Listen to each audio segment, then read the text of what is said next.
Hello दोस्तों, स्वागत है आप सभी का जेपी कैंपस में। तो कैसे हैं आप लोग? उम्मीद है आप लोग अच्छे होंगे।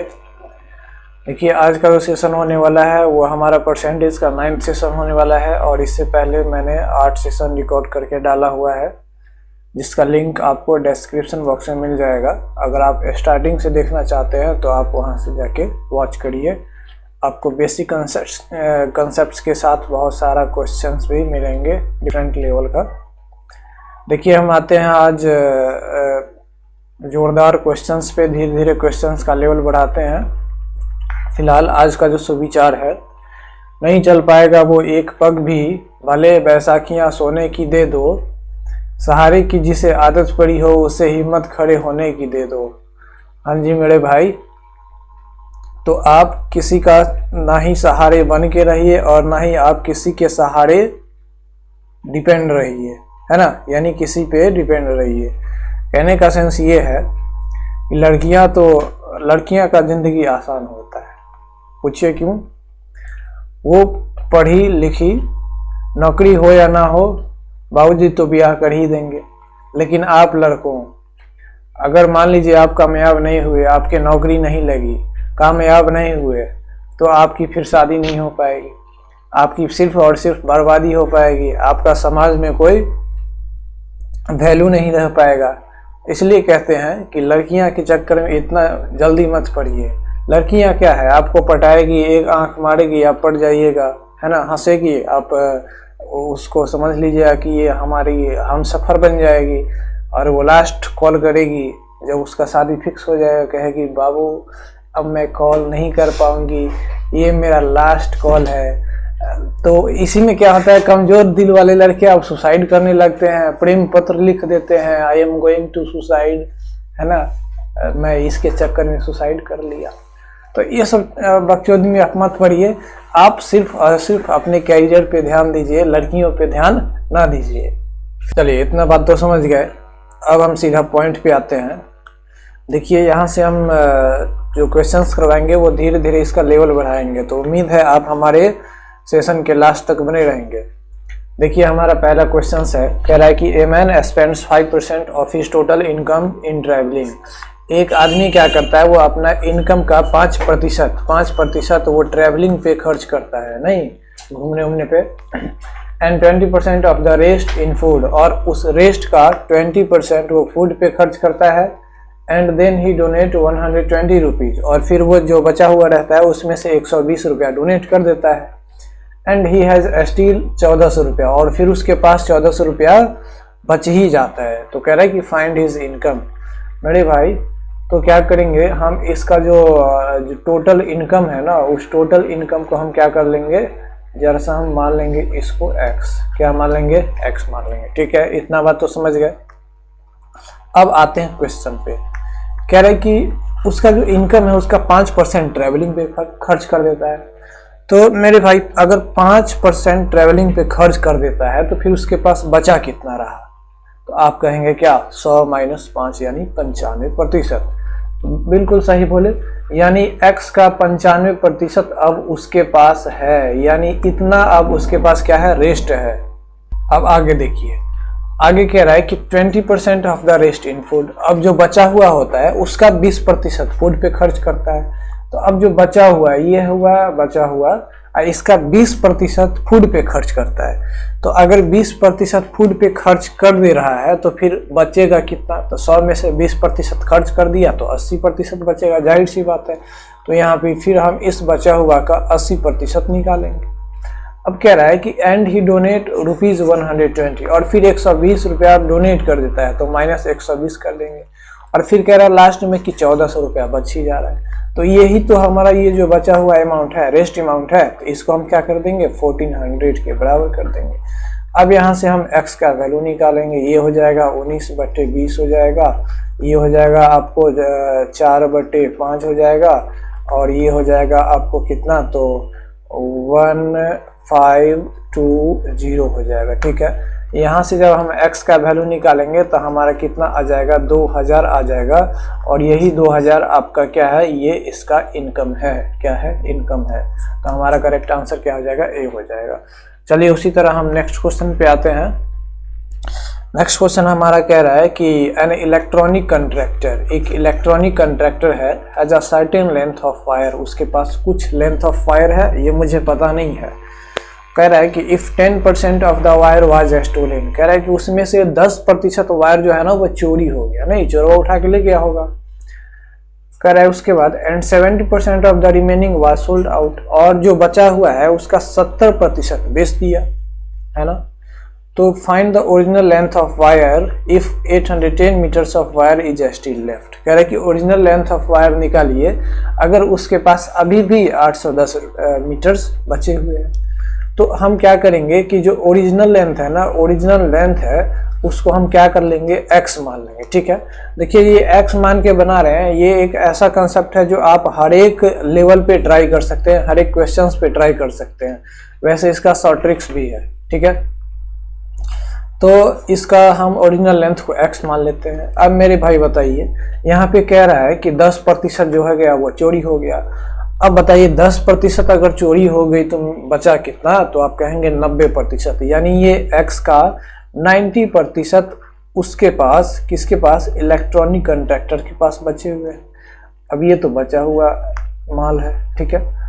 अब बताइए ये 70% जो रिमेनिंग है उसका बेच दिया जाता है। तो अगर 70% बेच दिया तो फिर बचा कितना, तो आप कहेंगे 30%, है कि नहीं। और फिर कह रहा है कि उसके पास अभी भी 810 मीटर्स बचे हुए हैं, यानी टोटल हमारा तो यही है ना, यही हमारा टोटल बचा हुआ है।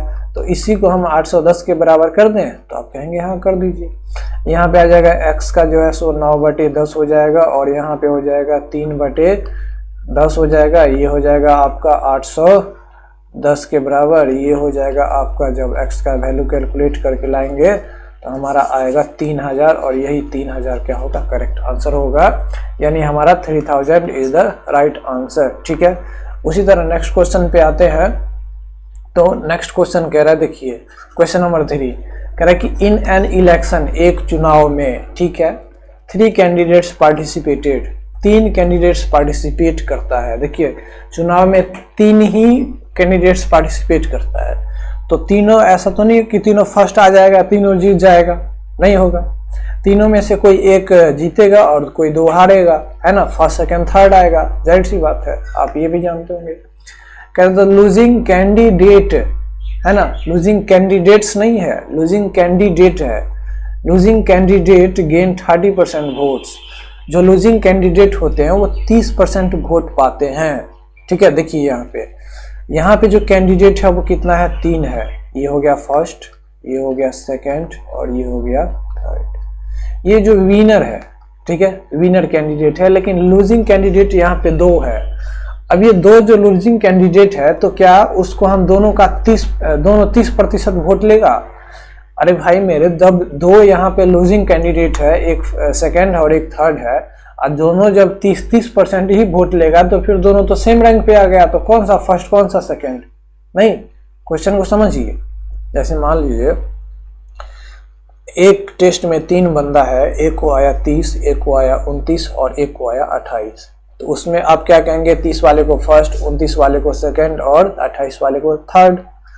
अब मान लीजिए उसी में कहिएगा कि 3 कैंडिडेट है, उसमें आ गया एक को 30 और 2 को आया 28। तो आप क्या कहेंगे कि फर्स्ट वाला जो 30 आया उसको फर्स्ट कर देंगे, और 2 को जो 28 आया उसमें से वो सेकंड है वो थर्ड कर देंगे? नहीं, दोनों सेकंड रैंक पे ही रहेगा बाय डिफॉल्ट, है ना। तो इसमें क्या है कि जो लूजिंग कैंडिडेट्स है उसमें कोई एक जो है वो 30% वोट पाया है।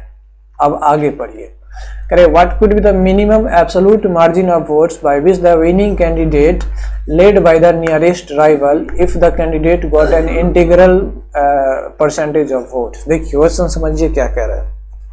क्वेश्चन कह रहा है कि एक इलेक्शन में 3 कैंडिडेट पार्टिसिपेट हुआ, उसमें से जो कोई लूजिंग कैंडिडेट है वो 30% वोट पाता है, और दूसरा कोई लूजिंग कैंडिडेट है वो उसका मुझे पता नहीं।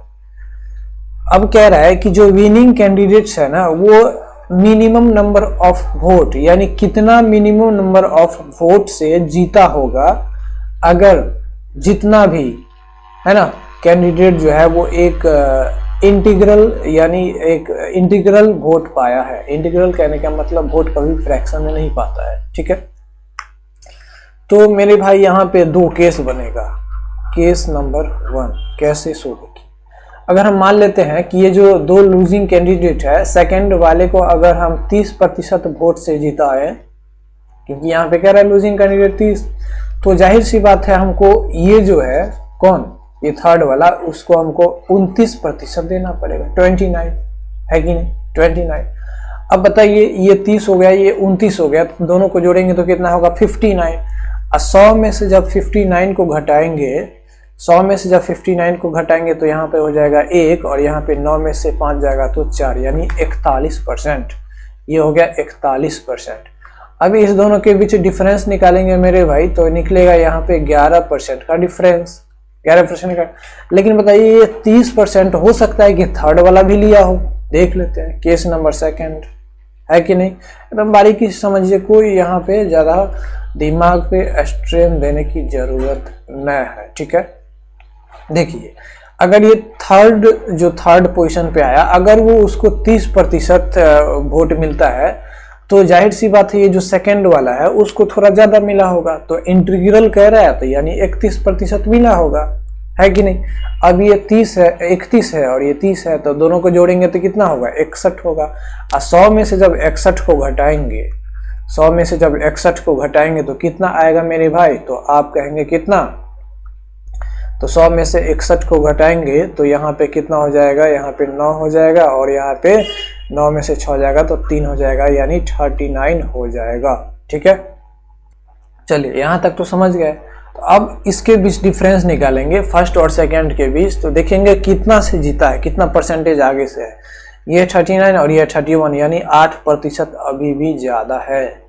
लेकिन क्या इस 8% को हम कम कर सकते हैं क्या? ये 8% से जो जीता है, हमको कह रहा है मिनिमम कितना से जीतेगा, है ना, कितना से जीता होगा मिनिमम। मेरे भाई देखिए क्या गलती की है आप, सो देखिए हम यहाँ पे ये कह रहे हैं कि ये 39% विनिंग कैंडिडेट लाया और ये 31% कौन लाया, लूजिंग कैंडिडेट सेकेंड पोजिशन वाला। तो हम इसको अगर हम मिनिमम डिफरेंस बनाए, मिनिमम डिफरेंस, तो मेरे भाई मिनिमम बनाए तो यहाँ पे जो 30 जो है 30% वो थर्ड ले लिया, तो मेरे पास बचा कितना, 70 बचा। 70 बचा, तो ये 70 का जब हाफ करेंगे तो आएगा मेरे भाई 35 आएगा। अब हमको मिनिमम डिफरेंस बताना है, मिनिमम डिफरेंस बताना है, तो क्या हम इस 35 को क्या करेंगे, 35 में से 2 घटा लेंगे, यानी 1 घटा लेंगे, यानी इसको हम 34% देते हैं सेकंड वाले को, और इसको 36% दे दे तो क्या चलेगा, बोलिए क्या चलेगा? तो कहेंगे हाँ चलेगा। क्यों? क्योंकि जो विनिंग कैंडिडेट है फर्स्ट वाला, उसके बीच और ये सेकंड वाले के बीच मिनिमम डिफरेंस होना चाहिए। तो देखिए इस केस में जो मिनिमम डिफरेंस आया वो हमारा कितना आया, तो 2% आया, और यहाँ पे कितना आ रहा था, 8% आ रहा था। तो बताइए मेरे भाई, ऐसा नहीं है कि यहाँ पे जो विनिंग कैंडिडेट लूजिंग कैंडिडेट है थर्ड वाला, उसको 30% पाया तो इसको 31 ही डालेंगे, नहीं। हमको कह रहा है कि मिनिमम नंबर ऑफ वोट से जीता होगा कितना से, वही हमको निकालना है। तो हम यहाँ पे एडजस्ट करेंगे। तो बताइए यहाँ पे कितना प्रतिशत से जीता होगा, तो 2% से, है ना, कितना से, तो 2% से। अब एक बात बताइए, तो कितना से जीतेगा, तो 2% से। अब मान लीजिए कि टोटल वोट्स है, टोटल वोट का 2% यानी 2% से जीता है। और देखिए कोई भी अगर विनिंग कैंडिडेट है ना, तो कम से कम, हाँ जी, कम से कम 1 वोट से तो जीतेगा, है ना। ऐसा तो नहीं कि 0 वोट से जीतेगा, कम से कम 1 वोट से जीतेगा। तो कम से कम 1 वोट से जीतेगा तो हम 1 के बराबर कर देंगे, तो यहाँ पे हमारा टोटल वोट्स कितना हो जाएगा, तो 50 हो जाएगा। तो यहाँ पे यही आपसे पूछ रहा था कि कितना मिनिमम कितना वोट से जीतेगा, तो 1, यानी हमारा करेक्ट आंसर क्या हो जाएगा, 1 हो जाएगा, ठीक है। चलिए जी मेरे प्यारे प्यारे भाइयों, समझ गए होंगे। अब आते हैं नेक्स्ट क्वेश्चन से, क्वेश्चन नंबर 4, ठीक है। तो हमारा क्वेश्चन कह रहा है, ए सेल्समैन इज अलाउड, एक सेल्समैन को 12% कमीशन दिया जाता है टोटल सेल पे। इतना बात तो आप ध्यान में है ना, made by him and a bonus of 1% on the sales over ₹15,000, ठीक है। If the total earning of a salesman is 7000 यानी 7650। टोटल अगर अर्निंग 7650 होता है तो टोटल सेल बताइए। क्वेश्चन नहीं समझे, आइए समझाते हैं। करेक्ट कि एक सेल्समैन जो है उसको 12% कमीशन देता है टोटल सेल पे, ठीक है। कितना देता है? 12% देता है टोटल सेल पे। कितना सेल हुआ है ये मुझे पता नहीं। अब कह रहा है कि और उसको बोनस भी देता है जब वो 15,000 से ज्यादा का सेल करता है। क्या समझे? उसको 1% बोनस भी देता है जब वो 15,000 से ज्यादा का सेल करता है। अब कह रहा है कि अगर उसका टोटल इनकम, टोटल अर्निंग जो है वो 7650 हो गया तो बताइए टोटल सेल्स क्या होगा। इसको कैसे बनाएंगे? तो हम मान लेंगे कि टोटल सेल जो है, टोटल सेल x रुपया हुआ होगा, ठीक है। अब देखिए टोटल सेल्स पे कितना देता है तो 12% कमीशन देता है, तो इसका 12% कमीशन हो गया। हाँ जी, इतना बात तो समझिए। उसके साथ साथ कह रहा है कि 1% बोनस भी देता है जब वो 15,000 से ज्यादा कमाता है। कितना? 1% बोनस भी देता है जब वो 15,000 से ज्यादा कमाता है, ठीक है। अब देखिए हमारा टोटल जो सेल है वो x है। अब x में से 15,000 पर तो ये दे ही दिया है, ठीक है। अब इस 15,000 को घटा के और इस पे है ना, तो इस रेस्ट पे कितना परसेंटेज देगा हमको बोनस? तो 1% देगा। अब ये हमारा जो है वो सेल्समैन का, ये जो टोटल आ गया वो सेल्समैन का क्या आ गया? तो अर्निंग आ गया। लेकिन क्वेश्चन के लास्ट में कह रहा है कि अर्निंग जो है वो 7650 है, तो इसको हम क्या करेंगे? 7650 के बराबर कर देंगे। एकदम आसान भाषा में समझिए। तो यहाँ पे x जो हो जाएगा वो क्या हो जाएगा? तो 12/100 हो जाएगा और ये पे प्लस हो जाएगा यहाँ पे 1/100 यानी x/100 हो जाएगा और यहाँ पे माइनस हो जाएगा कितना? तो 150 हो जाएगा। ये बराबर कितना हो जाएगा? 7650 हो जाएगा। यहाँ पे अगर हम जोड़ते हैं तो यहाँ पे हमारा कितना आ जाएगा? यहाँ पे हमारा आ जाएगा 12 यानी एक 13x/100 और इक्वल्स टू यहाँ पे 7650 में अगर ये 150 जोड़ेंगे, ये इधर चला जाएगा 150, तो इसको जोड़ेंगे तो ये 0, ये हो जाएगा 0, ये हो जाएगा 7 1 8 और ये 7 हो जाएगा यानी 7800। तो यहाँ पे हो जाएगा आपको ये 13 से ये कट जाएगा तो 13 छक्के होता है ना 78, तो ये 600 और ये x बराबर आ जाएगा आपका कितना? तो 60,000 आ जाएगा। और यही 60,000 जो है वो हमारा करेक्ट आंसर होगा, ठीक है। उम्मीद है आपको ये भी समझ में आया होगा। एकदम आसान भाषा में समझा रहे हैं, कोई दिक्कत तो होगा नहीं। चलिए आते हैं नेक्स्ट क्वेश्चन पे। देखिए ये क्वेश्चन थोड़ा अलग है उससे। क्वेश्चन कह रहा है कि a company allowed 12% commission on the total sales. एक कंपनी जो है वो 12% जो है वो टोटल सेल्स पे क्या करता है? कमीशन अलाउ करता है, made by the salesman, and a bonus of 1% on the sales over 15,000। और 15,000 से जब ज्यादा का सेल करता है तो उस पर 1% का बोनस भी देता है मेरे भाई। अब आगे कह रहा है कि इफ द सेल्समैन डिपॉजिटेड 52,350, अगर सेल्समैन लास्ट में 52,350 डिपॉजिट करता है, हाँ जी डिपॉजिट करता है, डिपॉजिट मतलब जमा करता है। अब देखिए आप कहेंगे सेल्समैन का अर्निंग होना चाहिए तो उसको लेना चाहिए, ये अब डिपॉजिट क्यों कर रहा है? ये तनी सठिया तो नहीं गया है? नहीं। अब मान लीजिए आपको हम 10,000 रुपया दिए लेकिन आप सेल कर पाए कितना का? 8,000 का, तो आप 2,000 मेरे को रिटर्न करेंगे, है कि नहीं? कि आप रख लेंगे तो फिर आप घोटालेबाज कहलाएंगे, फिर आप पर CBI बैठा देंगे, है कि नहीं? तो देखिए यहाँ पे कह रहा है कि सेल्समैन जो है वो क्या करता है? 52,350 डिपॉजिट कर देता है कंपनी में। कब? उसका अर्निंग मिलने के बाद भी वो 52,350 डिपॉजिट कर देता है, ठीक है। तो कह रहे कि find the total sales find कीजिए। देखिए इसको कैसे बनाएंगे। हम मान लेते हैं कि टोटल सेल्स जो हुआ होगा वो हम क्या मान लें? x मान लें। अब मेरे भाई यहाँ पे कह रहा है उसको टोटल सेल्स पे 12% कमीशन दे रहा है, तो इसका 12% कमीशन हो गया। साथ में कह रहा है कि जब वो 15,000 से ज्यादा बेचता है तो उस पर 1% का बोनस मिलता है। तो हम क्या करते हैं? x में से 15,000 को माइनस कर लेते हैं, उस पर कितना % का बोनस मिलता है? तो 1% का बोनस मिलता है कि नहीं? अब वो कहता है कि अगर वो 52,350 डिपॉजिट करता है तो मेरे भाई ये हो गया उसका अर्निंग। क्या हो गया? अर्निंग हो गया। निकाल लेते हैं इसको। x गुने 12/100 प्लस यहाँ पे हो जाएगा x/100 और ये माइनस हो जाएगा 150। इसको जब हम जोड़ेंगे तो ये हो जाएगा 13/13x/100 और ये माइनस हो जाएगा 150। लेकिन ये जो है वो सेल्समैन का अर्निंग है ना? क्या है? अर्निंग है। अब हम क्या करते हैं, टोटल सेल्स में से अगर इस अर्निंग को घटा लें, क्या करें, टोटल सेल्स में से अगर इस अर्निंग को घटा लें तो हमारा जो रेस्ट अमाउंट होगा वो तो निकल जाएगा। क्या बोले हम, समझिए। टोटल सेल है x, उसमें से हम इस सेल्समैन के अर्निंग को घटा लें, अर्निंग को क्या कर लें, घटा लें, तो उस सेल्समैन के पास कितना रुपया बच जाएगा कंपनी को देने के लिए वो तो निकल जाएगा। और वही तो दे रहा है 52,350। तो इसको हम क्या करेंगे, 52,350 के बराबर कर देंगे। ठीक है। अब जब यहाँ से x का वैल्यू आप मेरे भाई निकालेंगे तो यहाँ पे क्या हो जाएगा, यहाँ पे हो जाएगा आपका कितना, 100x माइनस 13x और बट्टे कितना हो जाएगा 100 और ये हो जाएगा प्लस 150 इक्वल्स टू 52,350। और यहीं से जब आप x का वैल्यू निकालेंगे तो x का वैल्यू निकालेंगे तो कितना आएगा आपका 60,000 आ जाएगा। 60,000 आ जाएगा कैलकुलेट करने के बाद। आप ये कैलकुलेट कर लीजिएगा। चलिए अब आते हैं नेक्स्ट क्वेश्चन पे। उम्मीद है आपको ये क्वेश्चन समझ में आया होगा और काफ़ी बेहतरीन क्वेश्चन सब है ये।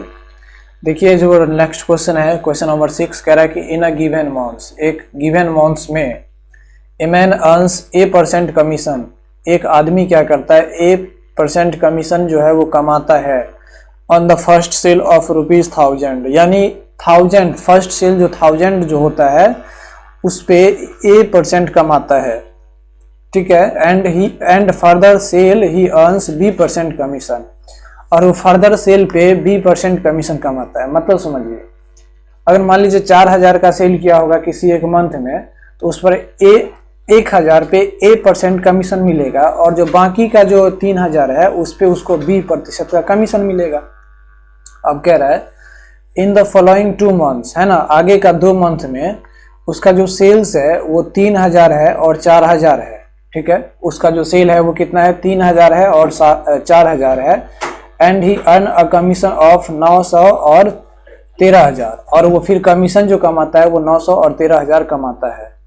तो कह रहा है कि find the value of A plus B. तो A प्लस बी का वैल्यू फाइंड कीजिए। देखिए समझिए, एकदम आसान भाषा में कह रहा है कि man earns A% commission on the first sale. देखिए वो पहला महीना में 3000 कमाता है, 3000 कमाता है तो 1000 पे उसको A% का कमीशन मिला होगा।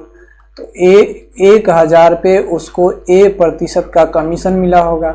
और जो रेस्ट जो है वो रेस्ट 3000 में से 1000 पे तो एक कमीशन मिल गया। अब जो रेस्ट है वो 2000 है, 2000 पे B% का कमीशन मिलेगा। तो 2000 पे B% का कमीशन मिलेगा। ठीक है।